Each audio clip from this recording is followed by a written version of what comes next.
Hello friends, welcome to my YouTube channel Max Maths. दोस्तों, आज आपके बीच लेकर के आए हैं समांतर सरणी से संबंधित कुछ प्रश्नों का अध्ययन।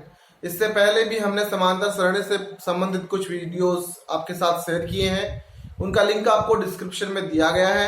तो दोस्तों, जल्दी से जाकर आप वहां उनका अध्ययन कर सकते हैं।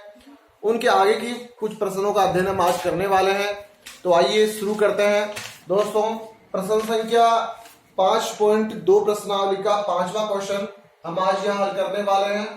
दोस्तों, प्रश्न में लिखा है कि समांतर श्रेणी का तीसरा पद 16 है और 7वां पद 5वें पद से 12 अधिक है, तो समांतर श्रेणी ज्ञात कीजिए। यहाँ हमें समांतर श्रेणी ज्ञात करनी है।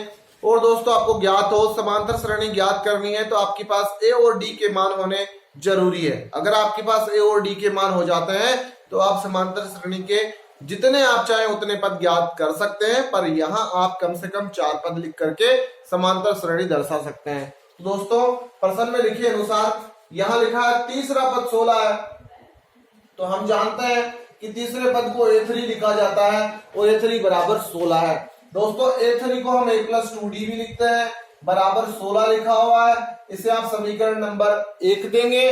दूसरी जो इसकी शर्त है प्रश्न के अनुसार, वो देखिए क्या है, 7वां पद 5वें पद से 12 अधिक है, तो 7वां पद मतलब a7 लिखा जाता है, 5वां पद मतलब a5 लिखा जाता है। दोस्तों, 7वां पद ध्यान दीजिए, 7वां पद ज्यादा है 5वें पद से 12। ये दोस्तों पहले से 12 ज्यादा है, तो आप या तो इस तरफ 12 जोड़ दीजिए तब ये दोनों बराबर होंगे, या आप 12 इधर से माइनस कर दीजिए तब ये दोनों बराबर होंगे। दोनों एक ही स्थिति होगी, पर करना आपको एक ही तरफ है, या तो इधर से 12 माइनस करने या इस तरफ 12 जोड़ने हैं। अब दोस्तों, आपको साधारण सा हल करना है। देखिए, a7 को आप लिखते हैं a+6d, a5 को आप लिखते हैं a+4d +12। अब यहां से देखिए आप लोग कि ये जो दोनों मान है या दोनों संख्याएं हैं, इनको इस तरफ ले आएंगे, किस किस को, a और 4d को, तो उनके जो चिन्ह है वो परिवर्तित हो जाएंगे। ये देखिए प्लस में तो इधर माइनस में आएगा, ये भी प्लस में तो इधर माइनस में आएंगे, बराबर में 12 शेष रह जाएंगे। a से a कैंसिल हो जाएगा क्योंकि प्लस का a है और ये माइनस का a है। 6d में से 4d घट जाएंगे तो 2d शेष रह जाएंगे, बराबर 12 प्राप्त होते हैं। तो ये 2 इधर गुणा में उधर भाग में जाएंगे, तो दोस्तों d का मान हमें प्राप्त होता है 6। अब जब आपको d का मान 6 प्राप्त हुआ है तो आप समीकरण 1 में इसका प्रयोग कर सकते हैं, जिससे आपको a का मान मिलेगा। तो आप लिख देंगे समीकरण 1 से। अब दोस्तों, समीकरण 1 में आप ये d का मान 6 रखेंगे तो क्या स्थिति आएगी, देखिए a की जगह a लिखा हुआ है, +2 इंटू d की जगह आपने ये 6 लिख देंगे, इज इक्वल टू 16। ये देखिए 6 दूनी 12 हो जाता है, 12 इधर प्लस का रहेगा, उधर भेजेंगे तो माइनस का हो जाएगा, तो 16 में से 12 दोस्तों घट जाता है, तो आपके पास में a का मान आता है 4। अब आप देख रहे हैं, जैसे हमने अभी आपको बताया कि अगर आपके पास a और d के मान है तो आप समांतर श्रेणी ज्ञात कर सकते हैं। दोस्तों, पहला पद आपको दिया हुआ है, आप दूसरा पद जो है उसे a2 लिखते हैं, तीसरे को आप a3 लिखते हैं, चौथे को आप a4 लिखते हैं। और आपको ये ज्ञात है कि a2 को आप a+d लिखते हैं, a3 को आप a+2d लिखते हैं, a4 को आप a+3d लिखते हैं, बराबर आप यहाँ सिर्फ a और d के मान रखेंगे। देखिए a यहाँ 4 है प्लस d का मान यहाँ से 6 है, तो दोस्तों दूसरा जो पद है इसका वो हमें 10 प्राप्त होता है। यहाँ a का मान 4 है प्लस 2 इंटू d का मान दोस्तों 6 है, 6 दूनी 12 और 12 और 4 कितने हो जाएंगे, 16। समांतर श्रेणी का तीसरा पद 16 आता है। a की जगह 4 है प्लस 3 इंटू डी की वैल्यू दोस्तों 6 है, तो 6 3 18, 18 और 4 22 हो जाते हैं। तो समांतर श्रेणी का जो चौथा पद है वो हमें 22 प्राप्त होता है। तो दोस्तों, समांतर श्रेणी AP जो हमें प्राप्त हुई है उसका पहला पद 4 है, फिर 10 है, फिर 16 है, फिर 22 है। इस तरह से आपको ये समांतर श्रेणी ज्ञात हुई। दोस्तों, अगर आपको ये चीज समझने में थोड़ी दिक्कत हो रही है तो प्लीज आप हमारे पहले जो वीडियो हमने शेयर किए हैं आपके साथ उनका अध्ययन जरूर करें, आपके लिए बहुत आसान हो जाएगा ये चीज किस तरह से हल करनी है। आगे देख सकते हैं आप, इसका 6वां जो क्वेश्चन है वो किस प्रकार से है, देखिए उसमें लिखा हुआ है 3 अंकों वाली कितनी संख्याएं 7 से विभाज्य है। दोस्तों, 3 अंकों वाली संख्याओं की जब आप बात करेंगे तो आपको पहले तो ये ज्ञात हो कि सबसे छोटी 3 अंकों की संख्या कौन सी है और सबसे जो बड़ी है वो 3 अंकों की कौन सी संख्या, उसके बाद ही आप विभाजित कर पाएंगे कि कौन कौन सी संख्याएं जो 7 से विभाजित है। वहां आपके लिए आपको जरूरी है कि आपको सबसे पहले ये ज्ञात हो कि सबसे छोटी जो संख्या होती है 3 अंकों की वो 100 होती है और 3 अंकों की सबसे बड़ी संख्या 999 होती है। अब दोस्तों आपको यहाँ ये बात का ध्यान होना चाहिए कि हमें प्रश्न में पूछा गया है कि 7 से विभाज्य हो ऐसी संख्या आपको बतानी है। क्या 100 में 7 का भाग जा रहा है? जी नहीं जा रहा। तो आप यहाँ पे ये देखेंगे 101 में भाग देकर देखेंगे, 102 में देकर के देखेंगे। अगर जिस भी संख्या में सबसे पहली संख्या वो जिसमें 7 का भाग जा रहा है तो वो संख्या दोस्तों हमें 105 प्राप्त होगी यहाँ पे। उसके बाद देखिए 105 के बाद में वह संख्या जिसमें 107 का फिर इसके आगे भाग जा रहा है तो वो हमें ज्ञात करना बहुत आसान हो जाएगा। आप 105 में 7 जोड़ दीजिए 112। फिर इसके आगे वाली संख्या जो 7 से विभाजित है हम हर बार इसमें 7 जोड़ते जाएंगे तो आपने यहाँ पे 7 जोड़ देंगे तो 119 हो जाएंगे। इस तरह से आप देखेंगे क्या 999 में 7 का भाग जा रहा है, क्या 998 में जा रहा है, क्या 97 में जा रहा है, 95 में जा रहा है। भाग देकर के जांच करेंगे तो आप पाएंगे कि 994 ऐसी संख्या है जिसमें 7 का भाग जा रहा है। अब दोस्तों ये एक समांतर सरणी में प्राप्त हुई है जिसमें ए का मान 105 है। डी की आप बात करें तो 112 में से 105 घटाएंगे तो आपको 7 प्राप्त होंगे। ये 994 यहाँ अंतिम पद है। ऐसे प्रश्नों का अध्ययन कर चुके हैं और आपने अगर नहीं सीखा तो ध्यान से पढ़िए। ए अंतिम पद यहाँ 994 है। अब आपको ज्ञात करना है पदों की संख्या, क्योंकि वे संख्याएं जो जिनमें 7 का भाग जा रहा है वो ज्ञात करनी है। तो आप n यहाँ पदों की संख्या ज्ञात करेंगे। दोस्तों पदों की संख्या ज्ञात करने के लिए आप n पदों का सूत्र वाला ज्ञात करेंगे। लिखेंगे an बराबर a plus n minus 1 into D. यहाँ अंतिम पद होता है an जो 994 है। a का मान दोस्तों 105 है प्लस n की जगह आपको n का मान ज्ञात करना और d की जगह आप ये 7 लिख देंगे। 105 इधर प्लस में इधर आएंगे तो माइनस में होंगे तो 994 में से माइनस हो जाएंगे 105 और यहाँ आप देखेंगे कि 994 में से 105 घटाएंगे कितने प्राप्त होते हैं। देखिए 14 हो जाएंगे कि 4 में से 5 नहीं घटते इसलिए इधर से घासे ले लेंगे। 14 में से 5 घटे 9 हो जाएंगे। इधर 8 हो गए, 8 में से 0 घटे 8, 9 में से 1 घटे 8। ये 7 गुणा में इधर भाग में आ जाएंगे। आप भाग देंगे 889 में 7 का तो देखिए कितनी बार जा रहा है। 7 का भाग 8 में एक बार, एक शेष रह गया, 18 आ गए। और आप देख रहे हैं कि इसमें 7 का भाग 18 में कितनी बार जाता है, 14 2 बार।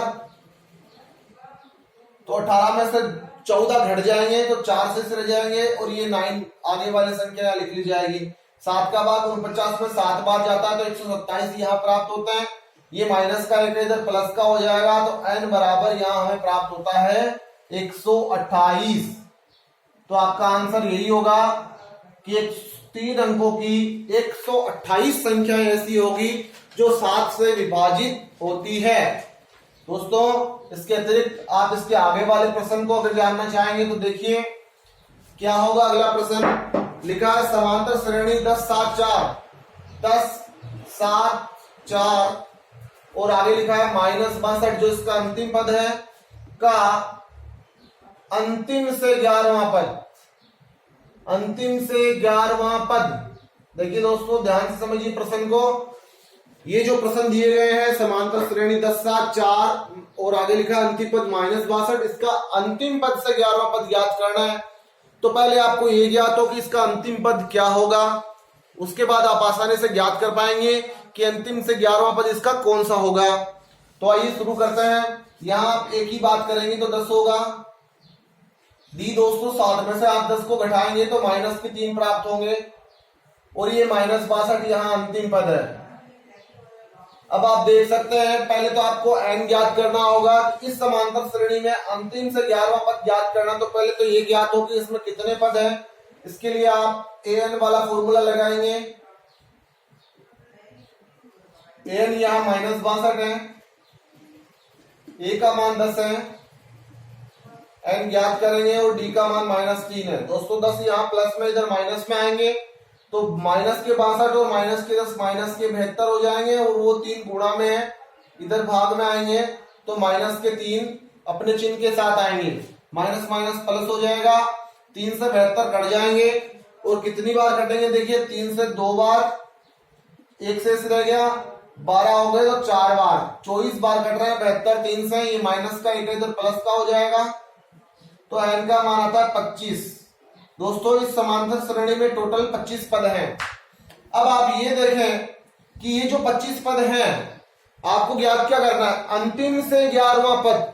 तो आप यहां रफ में काम करेंगे, क्या करेंगे देखिए, आपको पूरे पद दिए गए हैं 25, तो आप चाहें तो इस प्रकार से लिख सकते हैं, काउंटिंग लिख सकते हैं पूरी 25 तक, 6 7 8 9 10 11 12 13 14 15 16 17 18 19 20 21 22 23 24 25। दोस्तों पूरे 25 पद है इसमें जो हमने लिख लिए रफ में।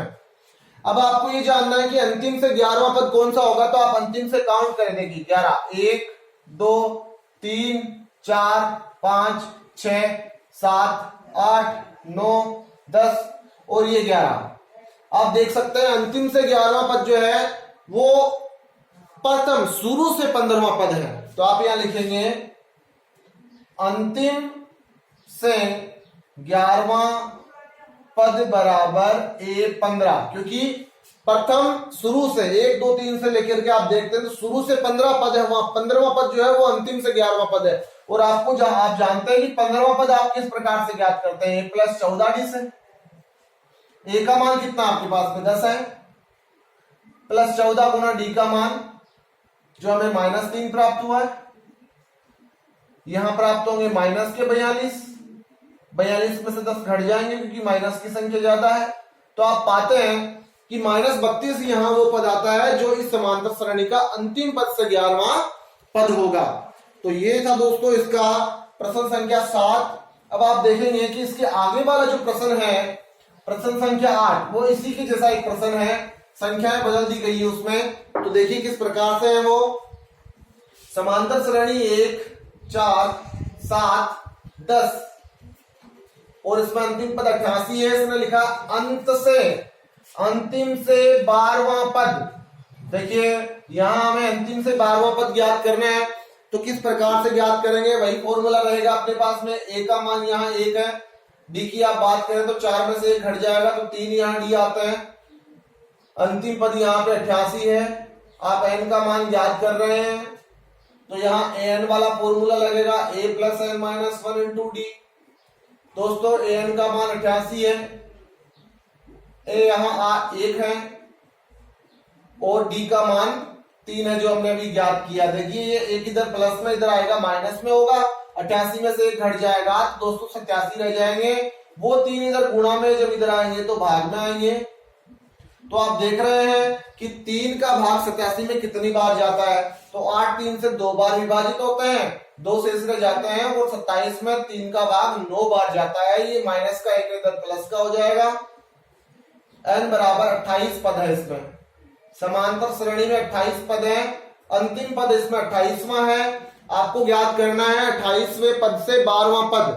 तो आप देखिए आप जब 28 पद लेकर के उसमें विपरीत पीछे की तरफ से आप इसमें इसके 12 पद गिनेंगे तो आपको पता चलेगा कि शुरू से कौन सा पद है वो। तो देखिए आप पहले वही काम करेंगे, काउंटिंग लिख देंगे, ये 26 27 और ये 28 आपके पद हैं। आपको अंतिम से 12वां पद ज्ञात करना तो आप काउंट करेंगे 1 2 3 4 5 6 7 8 9 10 11 और ये 12। ये वो 17वां पद है जो शुरू से 17वां पद है और अंतिम से लास्ट पद से 12वां पद है। तो आप याद लिखेंगे यहां अंत से 12वां पद बराबर A17 और A17 को दोस्तों आप लिखते हैं +16D। ए का मान यहां 1 है, +16 गुना डी का मान आपके पास यहां याद है 3,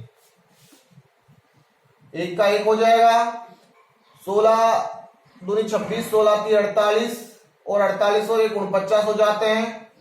दोस्तों ये इस समांतर श्रेणी का अंत से 12वां पद होगा 49। ये सेम प्रश्न है जो हमने अभी पीछे किया है। इसके बाद आप देख सकते हैं इसका प्रश्न संख्या जो 9 है वो किस प्रकार से है। तो देखिए 90वां क्वेश्चन इसमें लिखा है एक समांतर श्रेणी में 60 पद है। दोस्तों आपको पता होगा इसमें पदों की संख्या 60 है, तो n का मान इसमें 60 दिया गया। यदि उसका प्रथम पद तथा अंतिम पद, प्रथम पद मतलब इसका पहला पद और अंतिम पद का मतलब हुआ इसका लास्ट वाला अंतिम nवां पद, तो प्रथम पद इसमें 7 दिया गया है और अंतिम पद 125 दिया गया है। तो आपको उसका 32वां पद ज्ञात करना है। दोस्तों आप समांतर श्रेणी का 32वां पद जब ज्ञात करते हैं तो उसे आप लिखते हैं a प्लस 31d। उसके लिए आपको a और d की आवश्यकता होती है और आप यहाँ देख रहे हैं कि a का मान तो आपके पास है पर d का मान नहीं है, तो d का मान आप कैसे ज्ञात करेंगे? आपके पास में इसका फॉर्मूला होता है an बराबर a plus n minus 1 into D. दोस्तों an का मान 125 दिया तो आप an की जगह 125 लिख देंगे, a का मान आपको 7 दिया वो यहाँ लिख देंगे, n का मान 60 लिखा है वो यहाँ लिख देंगे और d की जगह आप d लिख देंगे। आप देख रहे हैं प्लस के साथ इधर आएंगे तो माइनस की हो जाएंगे, तो 125 में से माइनस कर देंगे आप 7 को, या 60 में से 1 घट गया तो 59 हो जाएगा और d से उसे गुणा करने पे 59d हो जाएगा। दोस्तों आप देख रहे हैं कि 125 में से जब 7 घट जाते हैं तो 118 से रह जाते हैं, ये 59 इधर गुणा में, जब इधर आएंगे तो भाग में आएंगे, तो d का मान आता है हमारे पास 2, क्योंकि 59 से 118 दो बार विभाजित हो जाता है।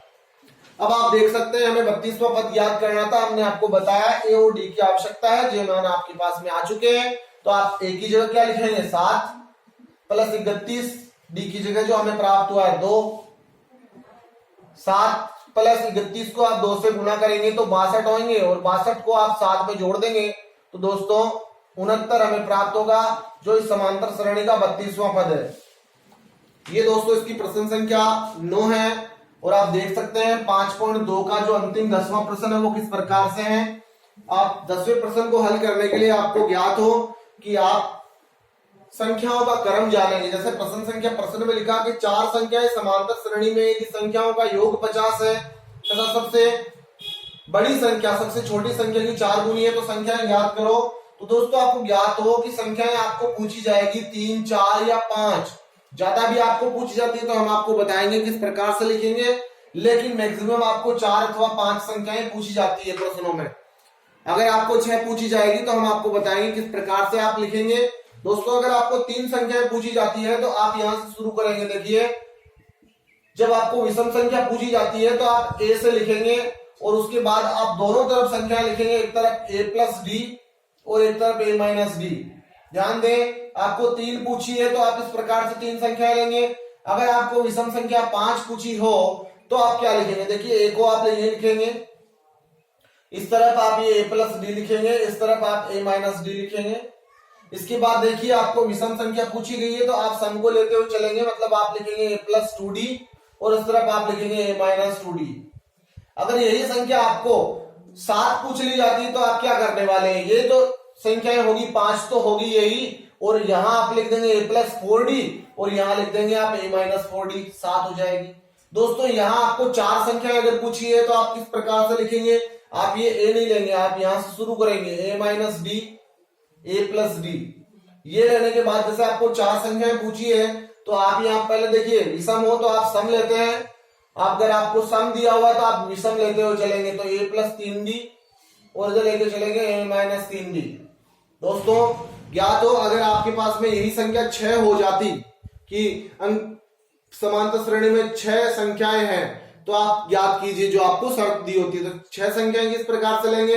ये 4 तो ये आपको दी हुई है, आप यहां पे लिखेंगे अब a plus 6d a minus 6d। ठीक है, तो देखिए क्या सॉरी 6 नहीं 5d लेंगे आप लोग, वो यहां आ जाता है क्योंकि आप विषम संख्या लेने वाले हैं। 3 के बाद यहाँ 4 इसमें आ जाता है, 5 इसमें आएगा, तो आप a plus 5d a minus 5d यहाँ लिखेंगे।